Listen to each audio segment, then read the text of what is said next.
Welcome back to another video. So today, as I said, we're going to be doing, I'm going to be doing, the different types of fear.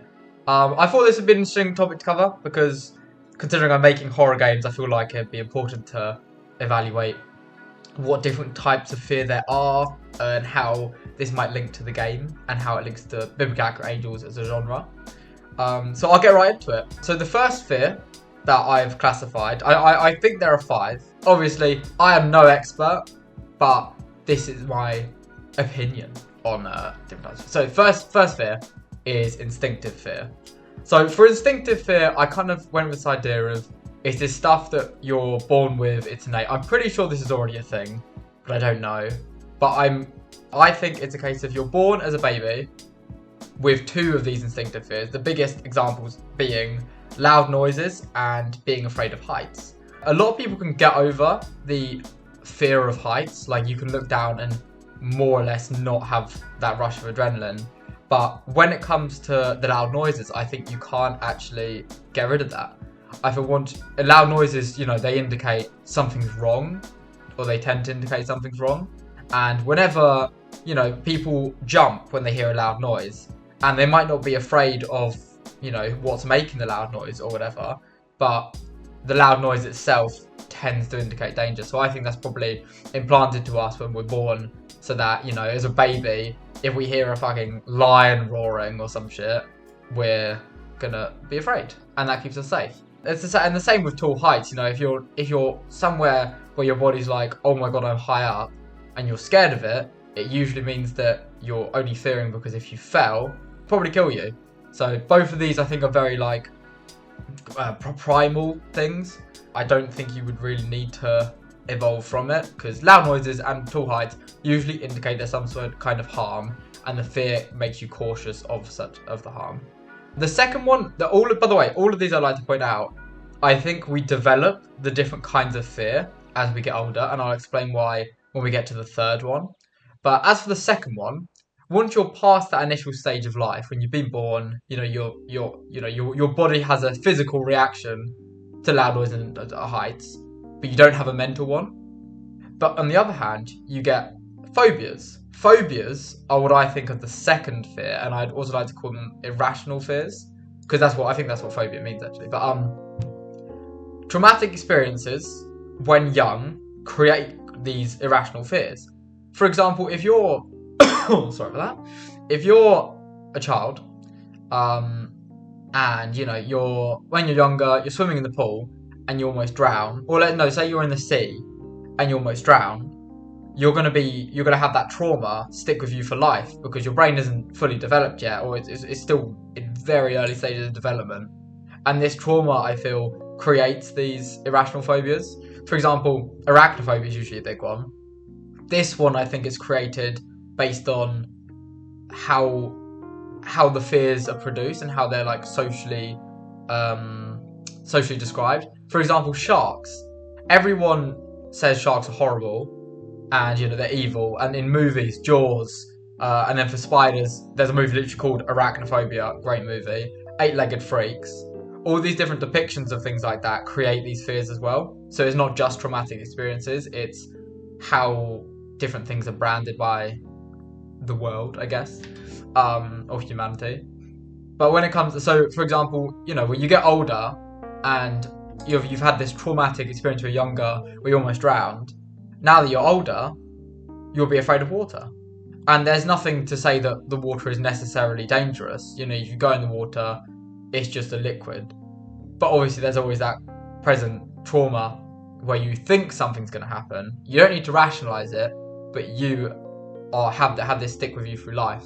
And I think that so it starts as a traumatic experience and it indents itself as a phobia, and this is a mental reaction as well as a physical one. The third one, and this is where it comes into the whole development thing, I would call it social fear. So I was struggling to classify this one, same with the fourth one. But I think social fear is kind of the idea of the fear of fitting in is a big example of social fear. It's these fears that once you've grown up and you get to school, you're suddenly surrounded by loads and loads of people, and all of these different opinions and people will change you and change your perspective on things. And say you feel ostracized, this is probably going back to like primal times. If you are ostracized or different from your tribe mates, they're going to kick you out, and you're going to be alone. And humans are generally speaking a pack animal. So if you're not with your pack, you'll tend to be afraid of being alone. It's a similar thing with isolation, but then isolation comes in with the fifth fear, which I will not say yet, to create suspense. But I think that social fear is definitely a horrifying one, because everyone has it. But I suppose it's just a case of you can change it and you can kind of nullify it a little bit, but you'll always, everyone looks in the mirror, for example. I feel like with social fear, actually, I'd say identity is also quite a big fear. Again, that kind of goes into the fifth one. So we'll move on from this one, but I thought social fear is definitely one to include, because it's the fear that is affected by those around you, and it will change depending on who you're surrounded by. For the fourth fear, again, I had no idea how to name this one, so I've gone with relative fears. So these fears are very circumstantial. It's whatever fear you can have of something that is directly affecting you on a global scale at the time. So obviously, in the Stone Age, the fear might be not eating for the week, when we didn't have crops, when we didn't have a sustainable food system, food shortages and stuff, which is still a big thing in the world, but obviously not the same as the Stone Age. But I would say the current ones of today would probably be related to climate change and war. War, I feel, is probably one that covers all throughout time. There's always been war, but climate change is definitely a big one. That is a relative fear. I'm trying to think of other ones as well. I'm probably going to put these. I'm going to put these illustrations up on the screen. Oh, nukes. Nukes are a big one. Yeah, that's definitely one. And relative fears are like, I would describe relative fears, as I've said before, as fears that are current. You're not going to have the fear of nukes back in the Stone Age when nukes didn't exist. And as time goes on, we're going to develop new relative fears, such as, I don't know, space exploration. I feel like, imagine humanity gets into space and just space travel becomes a general thing. People are going to start becoming scared of like black holes and stuff. Black holes actually comes on to the next one. This is the big one. This is the one I really wanted to talk about, and this is what mostly relates to my game. Cosmic or existential fear. If any of you have heard of Lovecraft, he covers cosmic horror, and his kind of work. I'm not him, so this is my take on it. But I think his work kind of demonstrates the fear of the unknown, and I think the fear of the unknown is the most universal fear there is. If us as humans, when we think of something that we don't understand, or we can't comprehend, or that we just don't know, it scares us because it's a sense of futility. And the fact that we can't affect something or do something makes us feel weak, I'd say. And again, and also a big one is humanity's insignificance in the grand scale of the universe. Like a lot. I hopefully I'll put up on screen some like images of just cosmic horror. But cosmic dread in general is like terrifying in my opinion. Like, if we're on a planet, I know a good way of showing this is we're on this planet, and then you have Jupiter. Jupiter is like 20 times the size. If you even went a couple seconds on Jupiter, you'd be dead instantly. You then go to the fucking sun, and you're dead before you even reach it. You then go to a dwarf star, or no, is that bigger than? Or let's say you go to a bigger star. Then you go to a black hole, a small black hole, and then you go to a medium black hole. Then you go to a super black hole, like the one in the center of the galaxy. It's this sense of scale, and that us on this scale are pretty much can be killed by anything, to be honest. Fragility, I guess, is also a pretty big one for existential horror, and the whole idea. Oh, and then obviously different things like the whole meaning stuff. Like, if you think about it, then you start going to this dread of like why, and why is always a big why. I feel ties in very much with cosmic and existential dread, and I don't mean like it's not like a anagram. So it's like literally why. So why do people exist? Why does anything exist? and all stuff like that. This is a crazy video. I'm really surprised I'm doing this. This has nothing to do with my game, but I think it does because it's horror related, or it's what horror causes, fear. Now, so those are the 5 fears. So I will just quickly summarize them. I might put this up on screen to be honest because it's probably easier. But instinctive fear is fears you're born with. Examples being loud noises and tall heights. These are built to protect us. All of these fears are probably built to protect us, but I'll come on to that in a second. Second is irrational phobias. Traumatic experiences that are developed when you're young, or they're implanted in you when you're young, and you'll carry them throughout your life, and you cannot rationalize them. Then you have social fear, example being fear of fitting in. This is fear caused by human interaction. Relative fears is the 4th one. Fears of current global affairs is what I've got here. I did take notes, or make notes even. And then 5th is cosmic and existential. I've written 3 main bullet points here. Fear of the unknown, fear of humanity's insignificance, and fear of the incomprehensible. Cthulhu is a great example of that one. The whole, like, you should be scared of it, but you don't know why. Oh my god, you know what? We're gonna add one into. Let's go with instinctive fears. Actually, if any of you have heard of the uncanny, oh my god, that is a brilliant one when it comes to instinctive fear. The uncanny is like you look at a human, or you look at something that's uncanny. I'll put an image up on screen to demonstrate this. So you're looking at this image, and for some reason you're scared of it, but it's pretty much a human, but there's just some slight details that make it not a human, and for some reason that triggers a fear response. You know, you start getting adrenaline, your skin starts to go cold, and for some reason this is scary. The actual terrifying bit is, why are we scared of this? Well, a lot of people have said, oh, from what I know and what I've read, it's a case of there was something when we were in the Stone Age, or there's something that our ancestors experienced that looked human, but that did something to us that caused us to be scared of it, and that is absolutely terrifying because that is on the same level as loud noises and tall heights, like the instinctive fears. So I think that's terrifying. But just a sidetrack there. Uncanny probably goes into instinctive fear. But anyway, those are the 5 fears. We're not done yet. We're now going to go on to the purpose of fear, which is an interesting one. I've ordered a new mouse because mine is utter shit. Like, I scroll and... Okay, hang on. This is not the video. For the purpose of fear... I said it twice. Alright. Overall, I think that fear has 3 main reasons to exist.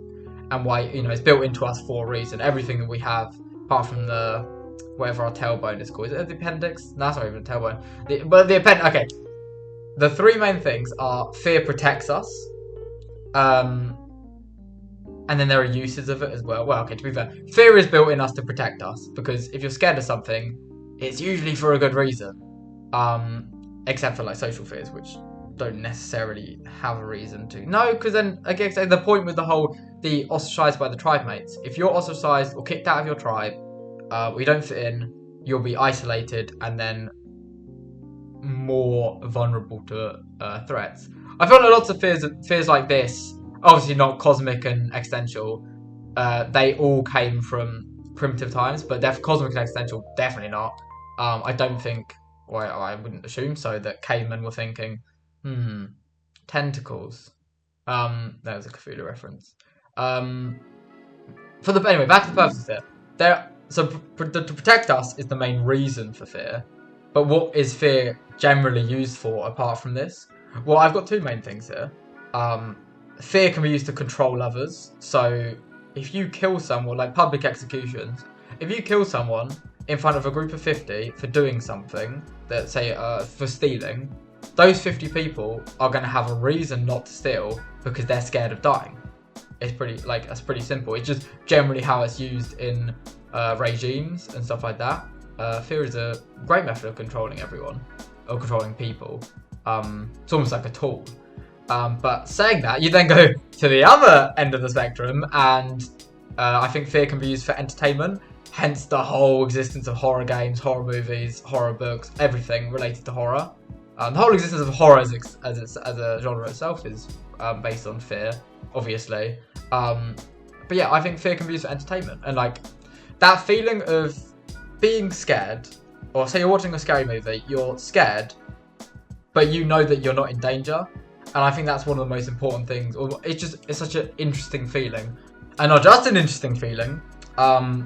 It's a feeling that people actually people will pay money to feel, which is mildly concerning, but I think it's generally I pay money for horror games. I feel like it's just an enjoyment. Is the sense of the like people go skydiving, sense of thrill, but then that's more with the action horror games. But jump scares create that sense of thrill. But when it comes to like what I'm now going to go on to, how it links to my game, it's not necessarily a sense of thrill. I mean, like 100% thrill needs to be part of it to, it's great for marketing. But it's the sense as you learn the story and as you understand certain aspects of said story, it will cause a horrifying feeling in you. And this I think is like it's such an interesting thing. I keep saying interesting. It's not really the greatest explanation. I've really tried to explain it, but I'm not very good. Let me try to reassess how I think of this in my mind. So, when you understand why something scares you, I think that creates a whole different type of fear. It's all of a sudden, it's no longer this adrenaline rush. It's rather this feeling of just the heat dropping out of your body. I usually get it. I always feel like, say when I'm writing a script or whatever, or writing something that I think, or reading something watching something that's scary, I think the biggest feeling when you understand the fear or the reason why you're scared, is like these sharp needles going into you, and then this feeling like you're gonna cry, but you don't cry, obviously. Well, you might, I don't know, but this feeling of your eyes watering, and these tiny little needles going into you, not literally, and heat dropping out of your body. That feeling alone, and then it's just like what's the word? It feels very cathartic, I would say. I know other people, everyone has their own opinion on how fear affects them, but if the fear actually doesn't lead to anything dangerous, it's very cathartic. And this is kind of the whole thing I want to capture with biblically accurate angels. When I first saw a biblically accurate angel, I was like, holy shit, that is cool. And then I read the whole, what biblically accurate angels are based on, and the whole idea that angels are built to be terrifying, demons to scare off demons, and demons are built to be beautiful to entice humans.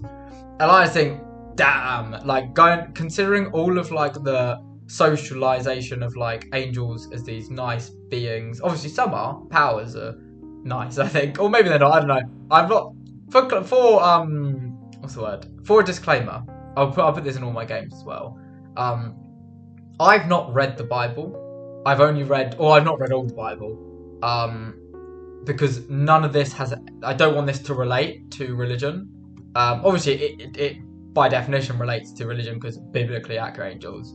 But I don't want it to have any real meaning when it's not a comment on religion. It's not anything to do with religion.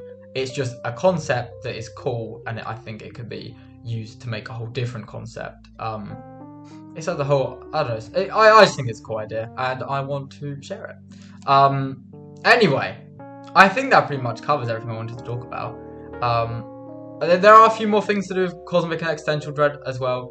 I thought, as I mentioned earlier, the fear of scale is quite a cool one. Obviously, as I explained earlier, you can get a whole lot bigger, but then there's also the reverse. And if you get a microscope and you start seeing the little monsters crawling around on your skin, you're like, oh, that's great. I didn't want to know that. Rather than the sun, would you rather? But then, so whatever way you go, there's something that's trying to kill you or eat you or hurt you. I need to say, I'm not gonna lie, but this has been fun to record. If you're still here, I have no idea how long this is gonna be yet. But I think this is a really interesting topic. The next video I'm probably planning on doing is I'm gonna be talking about an angel specifically. It's probably gonna be the Ophanims because they're pretty cool, and that's what Into the Woods is that's going to be the angel in Into the Woods. So that's definitely something I want to explore. So I hopefully throughout the video I put all of my like notes on this, because I've done some illustrations. And I would like to classify. This also goes for the last last video. I am not a good drawer. This is all purely stuff. I find visualization is always very helpful, or quick visualization is great for flow. But yeah, if you're still watching, thank you very much for watching. I hope you found this interesting. And have a great rest of your day.